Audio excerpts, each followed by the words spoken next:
युद्ध का सबसे बड़ा काम यही है, तुम्हें अपने अगल बगल के जो लोग हैं ना उनसे निपटना है। तुम्हारी तैयारी तो बहुत अच्छी है, जितना पढ़ लिए अब उससे ज्यादा पढ़ नहीं पाओगे। अब अगर तुम सोचो कि लक्ष्मीकांत उठा के पढ़े तो तुम हिमालय चले जाओ। अब तुम कुछ पढ़ नहीं पाओगे। जिनको एग्जाम देना है 5 जून का वो कुछ पढ़ नहीं सकते। अब तुम रिवीजन कर सकते हो, और रिवीजन अगर अच्छा हो जाए तुम बहुत सारी चीजें भूल रहे होगे। बहुत अच्छी घटना है ये। अगर तुम्हें लगे कि तुम भूल रहे हो तो अपने में कमरे में खड़ा होकर नाचो कि बला टली कुछ याद।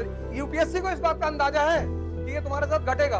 तो तुम कभी कभी देखो किसी से बात कर रहे हो और एक बार किसी का नाम स्लिप कर गया तुम्हारे दिमाग से, तो उस वक्त फील होगा तुमको कि यार नाम याद आ रहा है, लेकिन उस वक्त नहीं याद आएगा स्ट्रेस की वजह से, प्रेशर की वजह से। फिर तुम 3 दिन बाद पान खा रहे हो सड़क पे खड़े होकर, तब तुम्हें याद आया यार कमलाकांत तिवारी की बात चल रही थी। तो यूपीएससी इस बात को समझती कि जैसे जैसे स्ट्रेस और प्रेशर बढ़ेगा तुमको लगेगा कि तुम चीजों को भूल गए हो। लगेगा, ऐसा होगा नहीं। तो जब 4 ऑप्शन तुम्हारे पास आएंगे और तुम्हारा दिमाग शांत होगा, बस तुम्हें वहां से आंसर मिल जाएगा। प्रीलिम्स का सारा खेल यही है।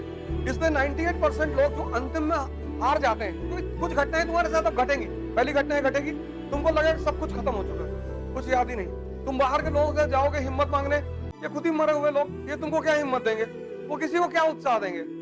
कोई चीज किसी को देने के लिए वो खुद के पास भी तो होनी चाहिए। जब तुम गाड़ी में बैठे हो तभी तो भिखारी तुम्हारे सामने आके हाथ फैलाता है। अगर तुम भी फटा कपड़ा पहन के उसके सामने से निकल जाओ तो तुम भले अंबानी हो, तुमसे मांगेगा ही नहीं वो। तुम जब एक गाड़ी में बैठते हो तो वो तुम्हारी हैसियत की सूचक होती है कि 50 लाख की गाड़ी में बैठा है, तो तुम्हारे सामने हाथ फैला देता है। अब तुम अरबों रुपए के मालिक हो, अब नंगे पैर और शर्ट फटी हुई और सड़क पे जा रहे हो सकता है वो 2 रुपया तुमको दे दे कि भैया चाय पी ले।